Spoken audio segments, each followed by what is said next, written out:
মনের কথা কিভাবে বলতে হয় জানা নেই, তাই সরাসরি বলছি আই লাইক ইউ। আরমিনের মনে হলো সে এবার মাথা ঘুরে পড়ে যাবে। মাথাটা ভন ভন করে ঘুরছে তার। এতটা সুখ মনে হয় না জীবনে কোনো দিন হয়েছিল সে।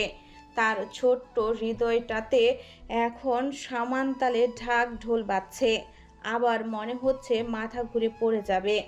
এত খুশি কথায় রাখবে সে। এত সুখ না থাকলেও বোধহয় পারত। সৃষ্টিকর্তা মনে হয় আরমিনের কথাটা সিরিয়াস নিয়ে নিয়েছে। আরমিন যেই না গোলাপটা নিতে যাবে সেই মুহূর্তেই ছেলেটা ছিটকে পড়ে গেল। আরমিন চমকে উঠল। অটোমেটিক মুখে হাত চলে গিয়েছে তার। পাশে তাকিয়ে দেখে মাহির ছেলেটাকে লাথি মেরেছে। আরমিনের মেজাজ আকাশ ছুঁই ছুঁই হয়ে গেল। কিন্তু মাহিরের মেজাজ যেন তারও উপরে। সে ছেলেটাকে কলার ধরে উঠিয়ে বলল, তোর সাহস কি করে হলো আমার জিনিসের দিকে নজর দেওয়ার? তোর এই চোখ আজকে আমি তুলে ফেলবো, হারামির বাচ্চা। আরমিন মাহিরের এহেন আচরণে হতভম্ব হয়ে গেল।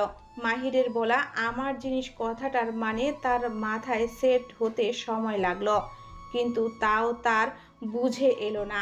সে মাহিরের এমন রাগী চেহারা আজ প্রথম দেখল। মাহির অকথ্য ভাষায় গালি ছুড়ছে ছেলেটাকে আর মুখে ঘুষি মারছে। চারিদিকে লোক জড়ো হয়ে গেছে। আরমিন তা দেখে মাহিরের দিকে ছুটে গেল। মাহির মানছে না দেখে আরমিন চেঁচিয়ে বলে উঠল, আমার কসম, থামুন প্লিজ। আরমিন কথাটা বলতেই মাহির থেমে গেল। আরেকটা ঘুষি মারার জন্য হাত উঠিয়েছিল সে। আরমিনের কথায় তা নামিয়ে তার দিকে তাকালো। আরমিনের চোখ ততক্ষণে পানিতে টইটুম্বুর হয়ে গেছে। চোখের সামনে তার ক্রাশকে এভাবে মারল। ছেলেটাকে পাল্টা আঘাতের সময়টুকু দেয়নি। নাক মুখে রক্ত বেরিয়েছে। আরমিন তা দেখে ফুপিয়ে কেঁদে উঠল। মাহিরের রাগ এখনো যেন কমেনি। সে আরমিনের দিকে তাকে গম্ভীর স্বরে বলল, জাস্ট 30 সেকেন্ডের মধ্যে এখান থেকে যাবে তুমি। গো, আই সেড গো। মাহিরের ধমকে কেঁপে উঠল আরমিন। সে আর পাস না ভেবে চোখের পানি হাতের উল্টো পিঠে মুছে দৌড়ে চলে গেল। আরমিন স্তম্ভিত এখনো। এসবের মানে তার মাথায় ঢুকছে না। মাহির কখনো তার সাথে মিষ্টি করে কথা বলেছে বলে মনে পড়ে না তার। মাহিরের ওর প্রতি কোনো ফিলিংস আছে এটা নেহাতি একটা অসম্ভব ব্যাপার। আজ পর্যন্ত যে ছেলে ওর সাথে হেসেই কথা বলেনি কোনোদিন, সে ছেলের আবার ওর প্রতি এমন ফিলিংস। হাস্যকর ঠেকলো আরমিনের কাছে। কিন্তু মাহিরের বলা আমার জিনিস, এটাই মাথায় ঢুকছে না তার। তাকে প্রপোজ করার এত খেপলো কেন ওই রকচটা লোকটা? আরমিনের হিসাব মিললে না। রকচটা ছেলেটার পাশে ভালোবাসা শব্দটা যেন মানাচ্ছে না। তাও আবার কিনা তাকে। বড্ড গরমিল এই হিসাব। আরমিন ভাবুক হয়ে পড়ল। আসতে কোনো অসুবিধা হয়নি তো জানেমান? জান্নাত কোনো উত্তর না দিয়ে এক কথায় আদনানকে উপেক্ষা করে নিষাদদের সাথে বাড়ির ভেতরে চলে গেল। আদনান ভোঁতা মুখে সেদিকে তাকালো। আসফি খোঁচা মেরে বলল, যা, তোর জানেমানকে এক চুলো পাত্তা দিল না তোকে, সেই অন ইউ আদনান। আদনান নিজের সর্বশক্তি দিয়ে ওর পেটে নিজের হাতের কনুই দিয়ে একটা গুঁতা দিল। আসফি পেটে হাত দিয়ে হালকা আর্তনাদ করে উঠল। তারপর বলে উঠল, শালা তোর জানেমান যাওয়ার পর আসিস আবার আমার কাছে। আদনান আসফির দিকে এক ভ্রু উঁচু করে তাকালো। আসফি তা দেখে বলল, আস্তাক ফিরুল্লাহ, আমি পজিটিভ মাইন্ডে পজিটিভ কথা বলেছি ভাই। ছি, তোর মাইন্ড কি খারাপ। তওবা তওবা, মাফ করো আল্লাহ। আসফি তওবা করতে করতে চলে গেল। আদনান বেকুব বনে গেল। সে তো এসব ভাবিনি, বরং আসফিকে একটু ভয় দেখাতে এমন সিরিয়াসভাবে তাকিয়েছিল। আদনান একটা দীর্ঘশ্বাস ফেলে দরজা বন্ধ করে ভেতরে হাঁটা দিল। ওয়াও, বাড়িটা কত সুন্দর, তাই না রে মিখু? মেঘলার আখিজোড়া যেন অন্য কিছু খুঁজে চলছে। তার বাড়ি দেখার সময় নেই যেন। চারিদিকের পর্যবেক্ষণ করতেই কাঙ্ক্ষিত মানুষটাকে পেয়ে গেল। এই তো তাদের দিকেই আসছে। হাতে একটা ট্রে। নীল রংটা তার সবচেয়ে অপছন্দের, কিন্তু প্রিয় মানুষের পরনে এই নীল রঙের শার্ট দেখে তার মনে হচ্ছে নীল রংটা এত সুন্দর আগে কেন বুঝলাম না। আজ থেকে এটা আমার প্রিয় রং। ইস, লোকটাকে এত সুন্দর হতে কে বলেছে? আমি বাদে অন্য কোনো মেয়ে থাকলেও নিশ্চয়ই এভাবে প্রশংসা করতো তার, নিশ্চয়ই ক্রাশ খেত। না না, এমনটা হতে দেওয়া যায় না। একবার বিয়েটা হোক, এই লোককে আমি পর্দা করিয়ে রাখবো একদম। হঠাৎ মহুয়ার ধাক্কাতে মেঘলা ঘর থেকে বেরিয়ে এলো। তারপরে বিরক্তির সাথে চসূচক শব্দ করে বলল, কি হয়েছে, ধাক্কাছিস কেন? মহুয়া হাবার মতো ওর দিকে তাকিয়ে রইল। অবশ্য শুধু মহুয়া না, সবাই মেঘলার এমন কথা শুনে ওর দিকে তাকিয়ে রইল। অভ্র বলে উঠল, ছোট বোনের মেবি জেগে জেগে স্বপ্ন দেখার অভ্যাস আছে। আমি এর আগেও দেখেছি কয়েকবার। বোন, তুমি ডাক্তার দেখাচ্ছ না কেন? অভ্রের কথায় রুম জুড়ে হাসির রোল পড়ে গেল। মেঘলা একদম লজ্জায় পড়ে যায়, আবার মনটাও বিষিয়ে যায়। আবার বোন বোন শব্দটা কি যে বিশ্রী লাগলো তার শুনতে। অভ্র তার সামনে এক কাপ কফি এগিয়ে দিয়েছিল। মেঘলা অভ্র যেদিক থেকে আসছিল সেদিকেই তাকিয়ে ভাবছিল এতক্ষণ। অভ্র কখন তার সামনে এসেছে সে বলতেই পারে না। মেঘলা তা নেওয়ায় মহুয়া কয়েকবার ডাকে ওকে, শেষে ওর বাহুতে ধাক্কা মারে। অভ্র আবার মেঘলার দিকে কফি এগিয়ে দিল। মেঘলা কাপা কাপা হাতে তা ধরল, চোখ তার ফ্লোরের দিকে। মনে মনে নিজেকে এহেন কাজের জন্য কিছু গালি দিল। সবাই টুকটাক কথা বলছে, যাদের জন্য আয়োজন তারাই লাপাত্তা। নিজেদের মতো সময় কাটাতে চলে গেছে সেই কাপল। সবাই অল্প স্বল্প কথা বলছে তো আবার কিছুক্ষণের জন্য নীরব হয়ে যাচ্ছে। এই যেমন এখনো সবাই নীরবতা পালন করছে। মহুয়ার বিরক্ত এসে গেল এবার। সে সবাই একটু পর্যবেক্ষণ করলো। আদনান জান্নাতের সাথে কথা বলতে চাইছে কিন্তু পারছে না, এমন অবস্থা। দু একবার জান্নাতকে ইশারায় আলাদা করে কথা বলার জন্য বললেও জান্নাত পাত্তা দিল না। সে অসহায়ভাবে তাকিয়ে আছে জান্নাতের দিকে। অভ্র ফোনে কিছু টাইপ করছে আর মুচকি মুচকি হাসছে। মহুয়া ভাবলো হয়তো গার্লফ্রেন্ডের সাথে কথা বলছে। আশফি কি একটা দরকারে একটু আগে বাইরে গিয়েছে। তার মনে হলো আশফি থাকলে এত নীরব থাকতো না নিশ্চয়ই।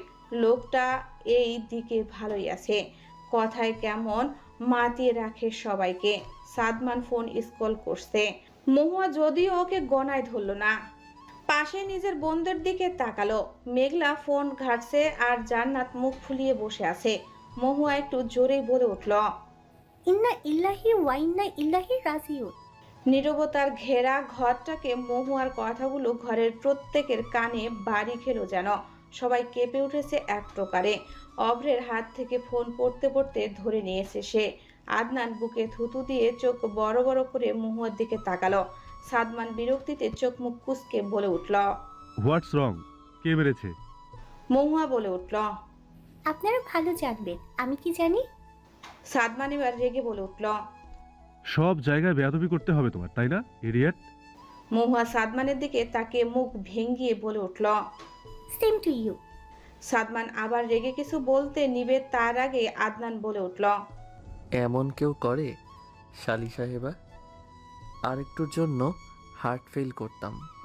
আদনান মহুয়াকে শালিকা সম্বোধন করায় জান্নাত আদনানের দিকে চোখ রাঙিয়ে তাকায়। আদনান তা দেখে একটা গা জ্বালানো হাসি উপহার দিল তাকে। মহুয়া বলে উঠল, সাধারণত কেউ মারা টারা গেলে আমরা এমন নীরবতা পালন করি।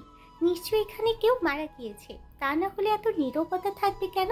আপনারাই বলুন, বিরক্ত এসে গেল পুরো। সাদমান ফোন স্ক্রল করতে করতে বলল, তোমার মতো বাঁচাল নাকি সবাই?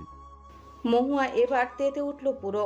মহুয়া ঝাঁঝালো কণ্ঠে বলল, এই প্রবলেম কি আপনার বলুন তো? আমি কোনো কথা বললেই ফোঁস করে উঠেন। আরেকটা ফালতু কথা বলবেন, আমি সিরিয়াসলি বাসে চলে যাব। সাদমান নির্বিকারের মতো বলল। এগিয়ে দিয়ে আসতে হবে। সবাই ঠোঁট চেপে হাসতে লাগলো সাদমানের কথায়। মহুয়ার রাগে গজগজ করতে করতে উঠে দাঁড়ালো। তারপরে দরজার দিকে যাওয়ার জন্য পা বাড়াতেই অভ্র বলে উঠল, আরে আরে চিল, মুকুল, বসো বসো। সাদমান ফাজলামো করছে। মহুয়া একবার সাদমানের দিকে তাকালো। এমন সিরিয়াস মুখভঙ্গি নিয়েও কেউ ফাজলামো করে বলে মহুয়ার জানা ছিল না। সে বলে উঠল, না ভাইয়া, আমি এখানে থাকায় কেউ বিরক্ত বোধ করুক এটা আমি চাই না। মহুয়ার এই কথায় যেন একটা জোক ছিল। আদনান আর অভ্র জোরে জোরে হাসতে লাগলো। মহুয়া চোখ ছোট ছোট করে ওদের দিকে তাকালো। আদনান বলে উঠল, লাইক ক্রেজি। আরে বাদরটার চেহারাটাই এমন যেন ও বিরক্ত বোধ করছে। হা হা, চিল। বসো তো শালি সাহেবা, তুমি চলে গেলে কিন্তু আমার অনেক খারাপ লাগবে। আদনানের কথার পিঠে অব্র বলল। আরে ওর কথায় আমরা কেউ ধরি না, জাস্ট কিপ হিম। অভ্র কথাটা বলে সাদমানের দিকে তাকাতেই ভরকে গেল, কারণ এই মুহূর্তে সাদমানের রাগে ফেটে পড়ার কথা, কিন্তু এই ব্যাটার কিনা ফোনের দিকে তাকিয়ে মুসকে মুসকে হাসছে। অভ্রের কথা কি শোনেইনি নাকি? অভ্র ভাবলো, যাক বাঁচা বেঁচে গেছে সে। মহুয়া আবার বসে পড়ল তার জায়গায়, সাদমানের দিকে তাকিয়ে একটা মুখ ভেঙচি কাটল। মেঘলা একবার অভ্রকে দেখছে, একবার মহুয়াকে। আচ্ছা, সে আর মহুয়া তো সেম এইজের, তাহলে অভ্র মহুয়াকে মহু বলল কেন? তার মতো ছোট বোন বলল না কেন? মহুয়ার দিকে একবার তাকালো। হলদে ফর্সা, গোল গোল মুখ, লম্বা চুলগুলো হাত খোপা করা, এক কথায় সে সুন্দর। কালো রঙের থ্রি পিসটা কি মানিয়েছে তাকে, আরো সুন্দর লাগছে। আর মেঘলা প্রথম থেকেই সে শ্যাম বর্ণের, তাহলে আর সুন্দর হবে কিভাবে? আচ্ছা, মহুয়াকে কি কোনোভাবে অভ্র পছন্দ করে? মহুয়া তখন চলে যাওয়ার জন্য পা বাড়ালো, কেমন আটকে দিল। মেঘলা গেলেও কি আটকাতো এমন? না হয়তো বা, ও তো আর অমন সুন্দর না, আটকাবেই বা কেন? আফসোস হলো তার, তার গায়ের রংটা যদি মহুয়ার মতো হতো। এমনিতেই তো সে ঠিকই আছে, শুধু ওই গায়ের রংটা। মেঘলাকে এভাবে নিজের দিকে তাকিয়ে থাকতে দেখে মহুয়া বলল, কি রে, খুব বেশি সুন্দর লাগছে নাকি আমাকে? এভাবে কি দেখিস? মেঘলা ভাবনার জগৎ থেকে বেরিয়ে এলো, আলতো হেসে বলল, তুই সত্যিই সুন্দর। ইস, যদি আমিও এমন সুন্দর হতাম।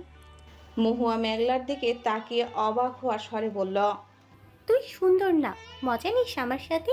কলেজে এখনো পর্যন্ত যে পরিমাণ ছেলে তোকে প্রপোজ করেছে, তার একাংশ আমাকে করেনি। নিঃসন্দেহে তুই সুন্দর, আর আমাকে দেখো কেমন গুলুমুলু দেখায়। টেনশনে আছি রে আমি। মেঘলা ভ্রু কুঁচকে বলল। কিসের টেনশন? মহুয়া মন খারাপের সুরে বলল, আমি যে গোলুমলু, আমার জামাই যদি আমাকে কোলে নিতে না পারে, আমার যে পরিমাণ শখ জামাইয়ের কোলে চড়ার, আই থিঙ্ক ওই পরিমাণ শখ তো গরুর ঘাস খাওয়ার উপরেও নাই। মেঘলা হা হয়ে গেল শুনে, তারপরই হেসে ফেলল। মেঘলাকে হাসতে দেখে জান্নাত শুধালো, হাসছিস কেন? আমাকেও বল। মেঘলা অল্প হেসে বলল, কিছু না আপু, actually I am lucky to have a friend like here. জান্নাত আলতো হাসলো, আর কিছু বলল না। আদনান হঠাৎ বলে উঠল, excuse me guys, attention please. সবাই আদনানের দিকে তাকালো। জান্নাত একবার তাকিয়ে চোখ সরিয়ে নিল। আদনানের মুখটা চুপসে গেল। অভ্র বলে উঠল, let's play a game guys. Mahua উৎসুক হয়ে বলল, কোন গেম? যেটাই হোক আমি রাজি। সাদমান কিছু বলার জন্য মুখ খুলতে নিলেই মহুয়া বলে উঠল, খবরদার যদি কিছু বলছেন আপনি। মহুয়ার কথা শুনে সবাই ওর দিকে তাকালো। সাদমান বেকুব বনে গেল। ও অভ্রকে উদ্দেশ্য করে বলল, কালকে হসপিটালে যাব না, সামলে নিস। তারপরই মহুয়াকে বলল, আমার মুখ কি তোমার সাথে কথা বলতে তৈরি হয়েছে শুধু? আর নিজের বোনের থেকেও তো কিছু শিখতে পারো, অ্যাটলিস্ট ভদ্রতাটা শিখো ওর থেকে। ননসেন্স। এনিওয়েজ, ইডিয়েটদের বুঝিয়ে তো আর লাভ নেই। মহুয়া কিছু বলতে যাবে তার আগেই দরজায় বেল বাজালো কেউ। অভ্র উঠে গেল। দরজার ওপাশের ব্যক্তিকে দেখে চমকে উঠল অভ্র। অভ্র বিরক্ত মাখা স্বর নিয়ে বলে উঠল, আপনি আপনি এখানে কি করছেন? তোমার সাহস কি করে হলো আমার বোনকে আঘাত করার? কথাটি বলেই বন পাগল ছেলেটি 5 বছরের মেয়ে শিশুটির গালে চড় মেরে বসে। সাথে সাথে মেয়েটি মুখ থুবড়ে পড়ে গেল আর জোরে জোরে কাঁদতে লাগলো। পাশে থাকা মেয়েটির মা তাড়াতাড়ি এসে তাকে উঠায়। তারপরে ছেলেটিকে রেগে বলতে লাগলো, বাচ্চা মানুষ, বুঝতে পারিনি, তাই বলে তুমি এভাবে চড় মারবে? তোমার বাবার কাছে আজকে নালিশ দেবো আমি। বেয়াদব হয়েছো তুমি। দেখি মা, কাঁদে না। মহিলাটি তার মেয়েকে শান্ত করার চেষ্টা করছে, আর ছেলেটি এদিকে কোনো প্রতিক্রিয়া নেই। সে তার বোনকে কোলে নিয়ে নিল। তারপর ভ্যা ভ্যা করে কাঁদতে থাকা মেয়েটির দিকে তাকালো। মেয়েটার গালটা এখনই লাল হয়ে গিয়েছে, পুরো নাকটা লাল হয়ে ফুলে ফেপে উঠেছে। ছেলেটার কাছে তা মনে হলো আস্ত এক স্ট্রবেরি। পরক্ষণেই মনে হলো তার ভালো লাগছে না এই মেয়ের কান্না, রাগ লাগছে এই কান্না শুনে। এই মেয়ে এত কাঁদছে কেন? একটা চরই না হয় মেরেছে। মেয়েটার মা না থামালে বোধহয় আরেকটা চর লাগাতো এই কান্নার জন্য। এই মেয়ের কান্না তার ভালো লাগে না। একটু আগে কি সুন্দর করে তার বোনের সাথে খেলছিল আর খিলখিল করে তার ফকলা দাঁত বের করে হাসছিল। হঠাৎ খেলনা নিয়ে টানাটানি করতে গিয়ে এক পর্যায়ে তার বোনকে ধাক্কা মারাতেই সে ক্ষেপে গিয়েছিল। ছেলেটার মনে হলো না আর কাঁদাবে না এই মেয়েকে সে। এই মেয়ের কান্না পোড়ায় তার হৃদয়কে। কেন পোড়ায় তার জানা নেই, কিন্তু ভীষণ রকম পোড়ায় তাকে। সে পণ করে বসলো এই মেয়েকে সে কোনোদিন কাঁদতেই দিবে না। আর তাহলেই তো হবে, তার হৃদয়ও বাঁচলো আর মেয়েটাও খুশি রইল। কিশোর ছেলেটা তার সেই দহনের কারণ বুঝলো তখন, যখন সে ধীরে ধীরে বড় হলো, একজন যুবকে পরিণত হলো। তখন তার সুপ্ত অনুভূতিগুলো সে উপলব্ধি করতে পারল। কিন্তু আজ এতগুলো বছর পর তার কারণে আবার সেই মেয়েটির চোখে পানি এসেছে। সে কান্না করছে, কিন্তু আজ তার হৃদয় পুষছে না, তবে শান্তিও পাচ্ছে না। কোথাও একটা কষ্ট তার হচ্ছে। আজ আমি ওই ছেলেকে মারলাম বিধায় তুমি এমন করে কাঁদলে। তুমি তো শুধু আমার, আমি ব্যতীত অন্য কোনো ছেলেকে নিজের জীবনে প্রত্যাশা করলে যে তোমাকে কাঁদতে হবে বেবি গার্ল। সেই কান্না আমার হৃদয়ে পোড়াবে না, তবে যে ছেলের জন্য কাঁদবে সে পুড়বে। আমি পোড়াবো তাকে। আমি যে বড্ড খারাপ রূপটা বাইরে আনতে বাধ্য করো না আমাকে। মাহির শেখের রাগের দহন সহ্য করার ক্ষমতা তোমার হয়নি এখনো, তবে তোমার শাস্তি হবে। ওই ছেলেকে নিয়ে নিশ্চয়ই তোমার কল্পনায় তুমি অনেক স্বপ্ন বুনেছিলে। আমি ব্যতীত সেখানে অন্য কাউকে রাজত্ব করতে দিয়েছিলে তুমি। শাস্তি তো তোমাকে পেতেই হবে। Just wait and watch baby girl. কি হলো? কি চাই এখানে? সামনে থাকা মেয়েটা কোনো ভনিতা না করে বলে উঠল, আদনানকে চাই। দেখি সরুন সামনে থেকে। অভ্রকে সরিয়ে মেয়েটা ভেতরে আসতে নেয়। অভ্র পেছন থেকে বলে ওঠে, এই আপনি ভিতরে যাচ্ছেন কেন? কি রকমের ফাজলামো শুরু করেছেন? হ্যাঁ, এই যে। মেয়েটা অভ্রের কথা এক প্রকার উপেক্ষা করে ভেতরে চলে আসলো। আর এদিকে অভ্রের চেঁচামেচি শুনে ড্রয়িং রুমের সবাই এদিকে তাকিয়েছিল। মেয়েটাকে দেখেই আদনানের কপাল কুঁচকে আসে। মনে এক প্রকারের ভয় কাজ করতে শুরু করে। সে একবার জান্নাতের দিকে তাকায়, যার নজর বর্তমানের ওই মেয়েটার দিকে। আদনান একটা শুকনো ঢোক গিলে বিড়বিড় করে বলে উঠল, শালা এখনো আগের অভিমানটাই ভাঙাতে পারি নাই, এখনই আবার নতুন ঝামেলা যুক্ত হতে হলো। শালা কি একটা ভাগ্য আমার। পুরাই মোয়ে। পাশ থেকে সাদমান কথাটা বলে ঠোঁট টিপে হাসতে লাগলো। আদনান ওর দিকে অসহায়ভাবে তাকিয়ে বলল, সাদমান, শেষে তুইও মজা নিলি। বেশ হয়েছে, আমাকে নিয়ে তখন ইয়ার্কি মারছিলি না? এবার মজা বুঝো চান্দু। এদিকে মেয়েটা সোজা আদনান বলে সামনে আসতে নেয়। আদনান তৎক্ষণাৎ দাঁড়িয়ে পড়ে। জান্নাত ভ্রু কুঁচকে দেখে গেল সব। মেয়েটাকে একবার উপর থেকে নিজ পর্যবেক্ষণ করে নিল। যথেষ্ট স্মার্ট তার পোশাক দেখেই জান্নাত বুঝলো সেটা একটা টপস আর টাইট জিন্স পরিহিত মেয়েটা। ছোট চুলগুলো ঝুটি করা, যার দরুন ঘাড় পর্যন্ত এসে থেমেছে। চেহারায় কৃত্রিম প্রসাধনী নিয়ে আচ্ছন্ন, যার কারণে বেশ ভালোই লাগছে দেখতে। মেয়েটা কোনো রকম কথা না বলে সোজা আদনানকে জড়িয়ে ধরে কান্না করে দেয়। সবাই দাঁড়িয়ে পড়লো এরূপ ঘটনায়, কিন্তু জান্নাত বসে রইল। সে বোঝার ট্রাই করছে যে আসলে হচ্ছেটা কি। মহুয়া একবার জান্নাতকে দেখে মেঘলার কানে কানে বলল, আপু কি সুখের পাথর হয়ে গেল রে? আর ওই মেয়েটাই বা এমন করে দুলাভাইকে জড়িয়ে ধরলো কেন বলতো? মহুয়া বিরক্ত ভরা স্বরে বলল, তুই যেখানে আমিও তো সেখানেই, খোদায় ফালতু কথা বলছিস। ধুর, এক কাজ কর, নিশু আপুকে কল করে দুলাভাইকে নিয়ে নিচে আসতে বল। এনাদের আর আসার নাম নেই। নেক্সট উইকেই তো বিয়ে, তাও এদের তর্স হয় না যেন। মহুয়ার কথা শুনে মেঘলা হা হয়ে তাকিয়ে রইল। দোস্ত, তুই এত কিছু ভেবে ফেলেছিস? মহুয়ার সাথে সাথে বলে উঠল, আস্তাক ফিরুল্লাহ, তুই কল কর তো। মেঘলা সেভাবেই বলল, করছি। কি করছো জয়ী? ছাড়ো আমাকে। কথাটা বলেই জান্নাত জুইকে এক প্রকার ধাক্কা মেরে নিজের থেকে ছাড়িয়ে নেয়। জুই একটু সিটকে সরে যায়। তারপরে কান্নারত স্বরে বলে ওঠে, Adnan, I am sorry Adnan, আমি আসলে বুঝতে পারিনি যে তুমি আমাকে এতটা ভালোবাসো। কালকে ড্যাড আমাকে বলল যে তুমি কিভাবে আমাকে এই খারাপ পথ থেকে বের করতে চেয়েছিলে। আমি আমার ভুল বুঝতে পেরেছি আদনান, প্লিজ আমাকে মাফ করো, প্লিজ আমাকে মাফ করে দাও। জান্নাত সবার অগোচরে হাসলো কথাগুলো শুনে। আদনান এক পলক জান্নাতকে দেখল। জান্নাত স্বাভাবিক ভঙ্গিতে বসে রয়েছে। আদনানের ভ্রুকুটি কুঁচকে এলো। বলো, মাফ করবে তো আমাকে? আদনান জুইয়ের দিকে তাকিয়ে বলল, জাস্ট স্টপ ইট জুই। এখানে কেন এসেছো তুমি? এই অ্যাড্রেস জানলে কি করে? জুই বলে উঠল, সেসব বাদ দাও, তুমি আমাকে মাফ করো আদনান। আমি অনেক বড় ভুল করে ফেলেছি আদনান। আসলে সেদিন আমি ফোনের কথাটা অস্বীকার করতে চাইনি, কিন্তু তুমি তো জানোই আমি কত খারাপ পথে চলে গিয়েছিলাম। আসলে প্রতিদিন কত ছেলের সাথেই কথা হয়, তাই তুমি কে সেটা বুঝতে পারিনি। আমি স্বীকার করছি আমি দোষী, আমি খারাপ, কিন্তু আমি ভালো হতে চাই আদনান। তোমার ভালোবাসাই সেটা পারবে আদনান। আমি আমি তোমার জন্য সব অন্যায় পথ থেকে দূরে সরে আসবো, সংসার করতে চাই তোমার সাথে। যদি আদনান এতদিন তোমার সাথে ফোনে কথা বলে থাকে তাহলে আমি কে? জুই পেছনে ঘুরে কথাগুলোর মালিকের দিকে তাকালো। জান্নাত বুকে হাত গুজে ওর দিকে তাকিয়ে জুই জান্নাতকে না চেনার সুবাদে বলল, তুমি কে মানে? আর তোমাকে তো আমি নিজেই আজ প্রথম দেখছি, কে তুমি? জান্নাত ধীর পায়ে ওদের দিকে এগিয়ে এলো। আদনান তা দেখে শুকনো ঢোক গিল।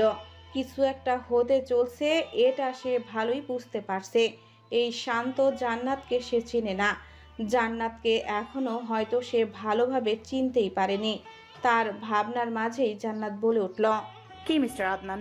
শাহনওয়াজ, কে আমি? উত্তরটা কি আমার দেওয়া উচিত?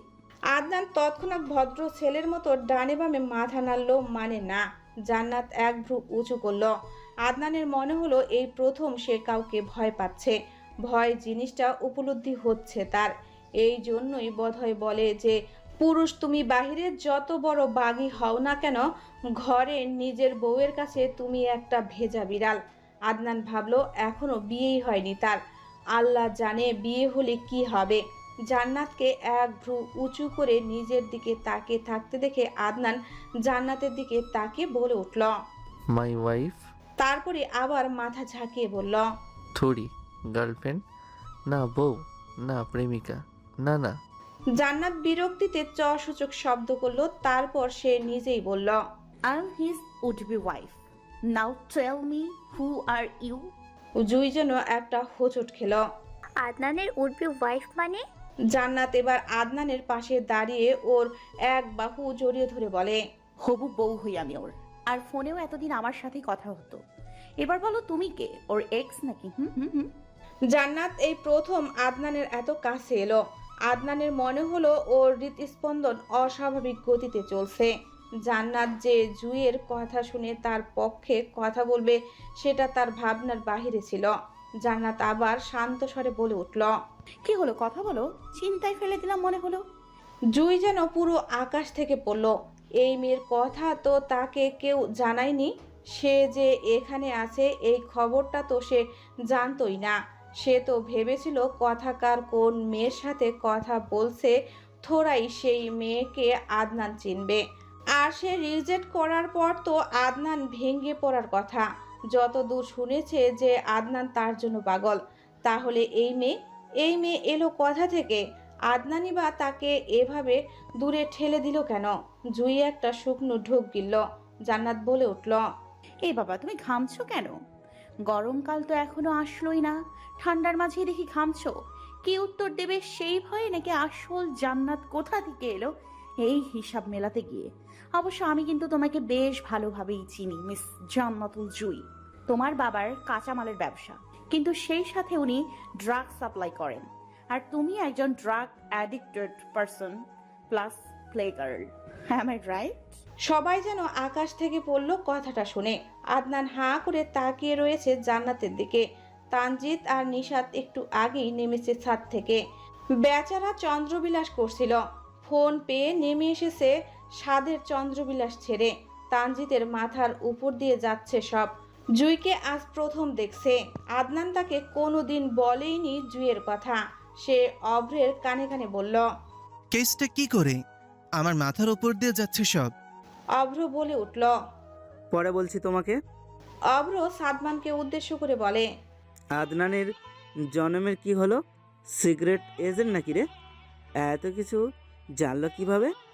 ওর বাপের যে ড্রাগের ব্যবসা আছে এটাও জানে। বাপরে, এই মেয়ে তো সাংঘাতিক রে। আমরাই তো এই কথা জানতামই না। সত্যি ভাই, মেয়ে মানুষের গোয়েন্দাগিরির কাছে ব্যোমকেশ বক্সিসও হার মানবে। সাদমান বলে উঠল। জুয়ের কথাটা শুধু আমি জানিয়েছিলাম, বাট এত কিছু জানলো কিভাবে? অভ্র আরেকটা শখ খেল। অভ্র বলল, জুয়ের কথা তুই জানিয়েছিস? মানে কি বলিস এসব? সাদমানের ঠোঁটে দেখা দিল এক অদ্ভুত হাসি। পরে বলবো সেসব, এখন সামনের সিনে মন দে। জুই কাঁপা কাঁপা স্বরে বলল, কি ফালতু কথা বলছো? আমার বাবা মোটেও এমন না। আহা, তুতলাচ্ছ কেন বলো তো? কুল। জুই এবার নিজেকে ঠিক করে রাগী স্বরে বলল, একদম ফালতু কথা বলবে না আমাকে আমার আদনানের জুইয়ের কথার মাঝে জান্নাত গলার স্বর গম্ভীর করে বলল, অন্যের জিনিসকে নিজের বলা বন্ধ করো। ভালো কথায় কাজ না হলে অন্য পথও এই জান্নাতে জানা আছে, চাইছি না সেটা অ্যাপ্লাই করতে। কিন্তু এই খারাপ আমিকেই যে এই আদনান শাহনওয়াজ ভালোবাসে, তাই তো আমাকে খারাপ পথ থেকে ফেরাতে এত ট্রাই করেছে। আর আমি যে ড্রাগ অ্যাডিক্টেড তার কি কোনো প্রুফ আছে তোমার কাছে? জান্নাত আলতো হাসলো, যেন সে আগে থেকেই সবটা জানতো। আদালতে দাঁড়িয়ে কেস লড়ছি না যে প্রুফ দিতে হবে।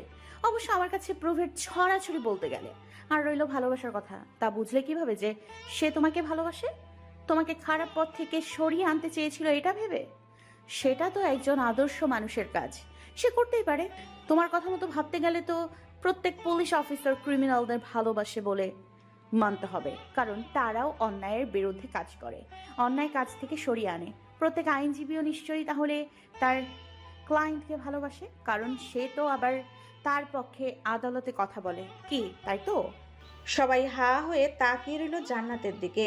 মনে হচ্ছে জান্নাত একজন আইনজীবী, যে কিনা অপরাধী আদনানের হয়ে কেস লড়ছে। আদনান হা করে তাকিয়ে রইল সেদিকে। জান্নাতের হাত এখনো তার এক বাহু আঁকড়ে। জুই একটা শুকনো ঢোক গিলল। এই মেয়ে যে এত ভালো করে কথা বলতে পারে তার ধারণাতে ছিল না সেটা। জুই কিছু একটা ভাবল, তারপর আদনানের দিকে তাকিয়ে কন্যারত স্বরে বলল, তুমি বলো আদনান, তুমি কি আমাকে ভালোবাসো না? কখনো কি বাসনি ভালো? তোমার কসম সত্য বলবে। আদনান সাথে সাথেই থমকে গেল। সাদমান মুখ চেপে হাসতে লাগলো। পড়ছে বেটা মাইনকার চিপায়। আদনান অসহায়ভাবে তাকিয়ে রইল। এ কেমন কথা? এখন উল্টাপাল্টা উত্তর দিলে যদি টপকে যায়, অবিবাহিত হয়ে মরলে যে তার আত্মাটা শান্তি পাবে না, কি উত্তর দিবে সে এখন? এই প্রশ্নের উত্তর তো তার নিজেরই জানা নেই। তবে ভালোবাসলে তো ভুলা যায় না। তবে সে জুইকে ভুলতে পারল কিভাবে? আর জান্নাত তাকে তার অতীত জেনে ভুল বুঝবে নাকি? এই টেনশনে তার রাতের ঘুম চলে যায় এক প্রকার। আর আজকে তো তার রুহুই বের হয়ে যাচ্ছিল জুইকে দেখে। জুইকে ভালোবাসলে তো এমন হওয়ার কথা না। জান্নাত আদনানের দিকে এক পলক তাকালো। আদনানকে এখনো চুপ থাকতে দেখে জান্নাত তার হাত আদনানের বাহু থেকে ছাড়িয়ে নিল।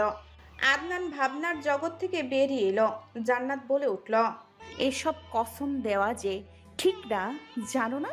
আর কসম দিলেই বা এমন কোনো উত্তর তুমি পাবে না যেমন তুমি প্রত্যাশা করছো।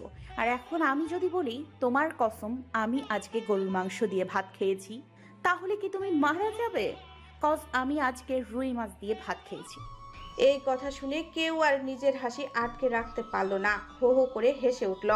আদনান নিজেও হালকা হাসলো। জুই বড় বড় চোখ করে জান্নাতের দিকে তাকিয়ে রইল। এই মেয়ে বলে কি? এখন যদি সে মরে যায়, জুইয়ের মনে হলো এখন এখান থেকে কেটে পড়াই ভালো। এখানে থেকে আর জোকার হয়ে লাভ নেই, পরে আরও ভালো প্ল্যান করে আসতে হবে। এসেছিল আদনানকে ভুলিয়ে ভালিয়ে আদনানের লাইফে এন্ট্রি মারতে। বর্তমানে যে তাদের ব্যবসায় বিরাট বড় লস চলছে, মোটা অঙ্কের টাকা প্রয়োজন। আর এই আদনান শাহনওয়াজ বেশ বড় মাপের একজন ডাক্তার, আবার তাকে ভালোবাসে। কিন্তু তার পুরো প্ল্যানই জলে গেল। এই মেয়ের সম্পর্কে খোঁজ নিতে হবে তাকে।